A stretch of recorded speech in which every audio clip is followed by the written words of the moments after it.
Could it be the case that because we cannot meet the standard required of righteousness in order to get to heaven, as it were, Jesus has to come down and he can meet that standard of righteousness, but because he can do that, that uniquely qualifies him to sacrifice himself on our behalf. Today I have read the entire chapter 5 of the Gospel of Matthew, so you do not have to. And I know what you're thinking, so that's not very much writing, you haven't really done as much of a favour. But there's been tons of time gone into cross-referencing stuff and trying to pull out what's useful on here. This is the beginning of the Sermon on the Mount, and I end up with so much stuff just in this one chapter that this video is going to be a bit too long. I'm going to have to split it into two videos. This is part 1 of Sermon on the Mount. It's interesting that I gather there was no one thinks there was actual event where Jesus stood on a mountain and shouted at a bunch of people, because, well, for a start, they wouldn't hear him, would they? So I gather what it's supposed to be about is that this is a collection of Jesus' teachings around the thing, all put together in one sort of narrative, as it were. It certainly reads that way, and I think that's reasonable that would be a valid way to do that. Albeit it does talk about Jesus has attracted a crowd through the miracles he's been doing. And he sits down on a mountain and explains to his disciples all this sermon type thing. The way it's written, it almost sounds like he's just talking to his disciples, which I guess would make more sense, that it's less of a, there's no gramophones back then, is there, or anything like that. So this is partly why I think there's so much in here, because it's just snippets of little things all put together, and they're all completely different, and we've got to tackle all of them. It starts anyway with this thing called the Beatitudes, which for some reason is a word I don't really like, but apparently this is very famous. I gather it's used at funerals and that sort of thing. So I thought actually I would read this bit just to get us started. I've not come across it before that I'm aware of, for which we need the keeper of the book.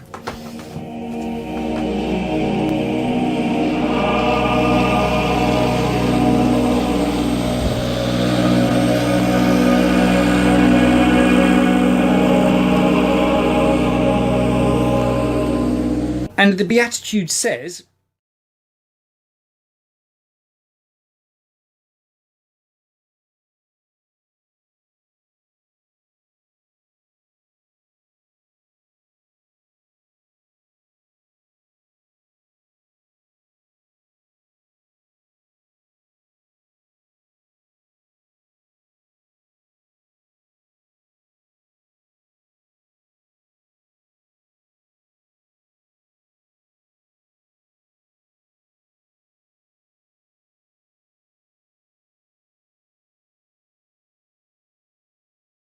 "Rejoice and be glad, because great is your reward in heaven." Apparently, Beatitudes, the root in Latin, just means something to do with blessedness. You can see why that name is there. Interesting though, buried in there is this talk of in heaven and all the rest of it. And you suddenly start to see why. So Isaiah talks about it's not about going to heaven. This is about physical resurrection and being on earth. The afterlife is another life, as it were. Not souls going off to heaven. And it seems a lot of that idea came from Plato in the sort of the period between the Old Testament finishing and the New Testament starting. Plato was wandering around talking about this wispy heaven business, which seems to have sort of infected things to some extent. It'll be interesting to see if the New Testament addresses this and clarifies, because otherwise there is a conflict between the Old Testament and the New Testament in terms of this heaven business. But overall, this certainly doesn't conflict with the Old Testament in terms of, well, yeah, I guess it jars a little bit with the whole heaven thing, but it's not actually saying you're going to go off to heaven. It's just the language seems to be talking sort of heavenly at this stage. But it is a very definite shift in tone from the Old Testament. You can see why people feel there is a difference between the Old and New Testament. Well, this one being a lot more light and fluffy to some extent, although we're going to come on to some bits that are a bit more problematic. Anyway, we then have Jesus talk about his disciples and everyone needs to be an example to others, and he talks about let your light shine before others that they may see your good deeds and glorify your Father in heaven. So again, this heaven business all a bit is Father in heaven, not us in heaven. Also, interesting use of the word Father. In the Old Testament, God is referred to as Father a few times, mostly by other people. A couple of times he refers to himself as Father, but he tends to do it in the sense of Father of nations sort of thing. The Israelites are my children. Not a personal one-on-one sort of thing.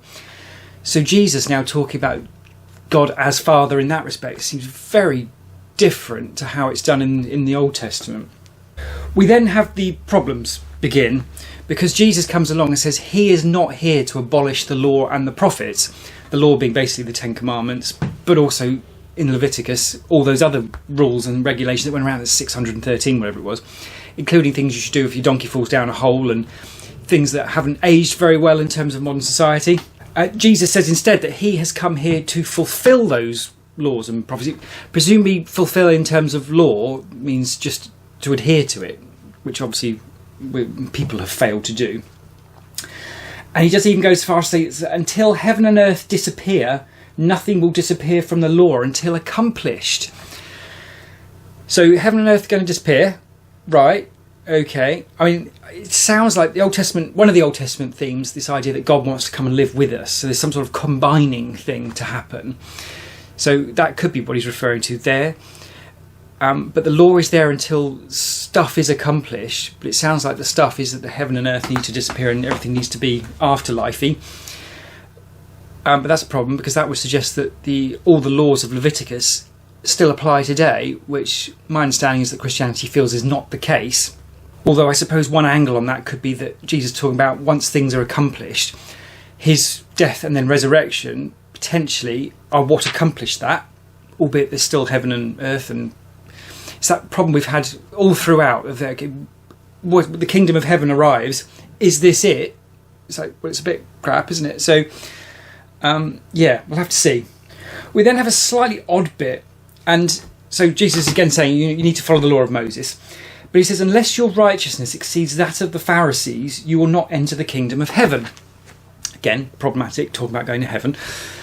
But the Pharisees, we found out earlier in the book of Matthew, it's quite a low bar for righteousness, and they're pretty terrible people, it sounds like. So you've got to be better than them. But then that also sounds a little bit like you get to heaven through good works. So, yeah, which is, I guess that, well, yes, if the law hasn't been abolished, I guess that is still the case at this point. But yeah, we'll have to keep an eye and see how this stuff evolves. I think that was one of the great things about the Old Testament. You get stuck on stuff, you keep going, and the answer does emerge to some extent. So hopefully this will be the same again. We then start to get into the really difficult stuff where Jesus basically moves the bar in terms of standard of behaviour. So he's talking about for murder, you would previously have been judged for murder and punished accordingly. Jesus is now raising the bar, so it's now no longer just murder, it's just being angry at your brother will subject you to judgment. Brother, I don't think is in the literal biological sibling sense. I think this is just your fellow Israelite or fellow person, whatever. And I guess it's not clear. It just says you will be judged for murder or for being angry at your brother. It doesn't necessarily mean the punishment's the same, but I could be missing the point there. It could be just sin is sin and there's no degree and that sort of thing. We'll have to see. He even then goes on to say that if you say you fall to someone, then you are flirting with the risk of going to hell for it. And we've got a couple of rather large points that emerge from this. The first being that if you probably hear me talk about hell here and think nothing of it. If you picked up the Bible, start at Matthew 5 and the reference is hell, you'd sort of expect to find that. But it's quite jarring when you're 969 pages in, you've spent 3 years reading the Old Testament first, you hit this and this is your first reference to the word hell. That's not quite true in the King James. I think it's back translated, so hell, the word hell turns up in the King James Version back in Deuteronomy, so 5th book of the Old Testament. But there's several different words that are translated as hell. This is the first time in the NIV version that this word hell is actually used. In the Old Testament it tends to be to the grave or the realm of the dead, that sort of thing. Whereas hell now has all those connotations of torment and punishment and terrible things. I guess that's one of the things that you get as a bonus if you sit down and read the Bible from start to finish. You get these sort of chronological ideas jumping out. Like it's not until Isaiah in the Old Testament you have any clue that there's any sort of life after death at all. It's just, well, apart from references in the Psalms, but that's people who seem to have got the idea. It's not God saying there will be. And then it's the same here for hell, and it's like, oh, okay, this thing just turned up. And it's difficult to know, because hell, for us, I think, tends to conjure up all sorts of images, but a lot of that has come from movies and books and all the rest of it. not necessarily from the Bible. Well, certainly, this is the first mention, and we've nearly finished the Bible in absolute terms. But I don't know, for some reason, for me, it does feel very metaphorical at this point. So, I know, we'll keep an eye on it and see how we go anyway. And the other problem that comes out of this is it's just an impossible standard, isn't it? I mean, it's like the 10th commandment, which was the one that you shall not covet stuff. There's no outward indication necessarily of coveting. It would just be an internal thing. So only God could know that, I suppose. But you can't really... To what extent can you actually control that? I mean, in the minute, probably not. I guess on a big scale you could act better, but you still technically committed that crime. It's the same here. If you're angry at your brother, I mean, you don't necessarily... You could be righteous in terms of not doing something about that, whatever. But, yeah, it still seems that crime is there. So, yeah, Jesus has raised this bar and moved it to a thoroughly impossible standard to actually achieve. This theme then continues with Jesus saying that if anyone who looks lustfully at a woman has committed adultery in their heart, sort of thing. And this is a crime and you're going to be judged and punished for it. And, yeah, again, that's not something you actually have any sort of say on, isn't it? I mean, if you can sort of see why some societies like to wrap their women up and so no one can have lustful thoughts about them, that sort of thing. And, yeah, they'd have a nightmare in a gym in this country now, wouldn't they? But again, it's just that obviously impossible standard that no one's ever going to be able to do. It gets to the point though that Jesus even says, gouge out your eye and cut off your hand if it may cause you to stumble, because that is better than hell. And it's okay, yeah, that's pretty serious, especially when you factor in that the penalty for adultery in the Old Testament, in the law and the prophets, that hasn't been removed is death. So yeah, problematic. This does make me wonder if I'm getting closer to understanding some of the mechanics of how this works and why Jesus has to come and sacrifice himself for us. And there's several parts to this, but one of them, why him? Could it be the case that because we cannot meet the standard required of righteousness in order to get to heaven, as it were, Jesus has to come down and he can meet that standard of righteousness, but because he can do that, that uniquely qualifies him to sacrifice himself on our behalf. Like, for example, if my daughter was going to go to hell, I would say, okay, punish me instead. But then God would reasonably, presumably, turn around and just say, well, no, because you need to be punished anyway, so you can't take her punishment. And I'm like, oh, balls. So Jesus comes along and doesn't deserve that punishment, so he can take it on behalf of the rest of us. And in theory, because he's God, he has the credit, as it were, to be able to do it for all of us. Something like that. I wonder if that seems to make some sense.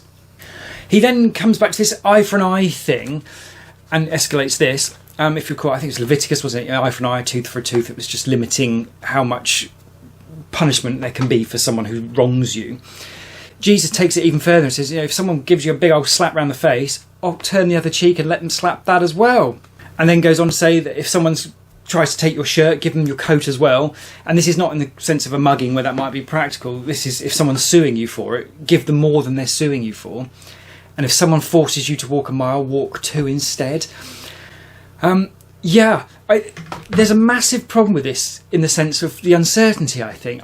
Because that is fundamentally, surely, a terrible way to live if God does not exist. Because you are absolutely harming yourself and anyone else you're responsible for, leaving yourself that vulnerable to people who are wanting to exploit you.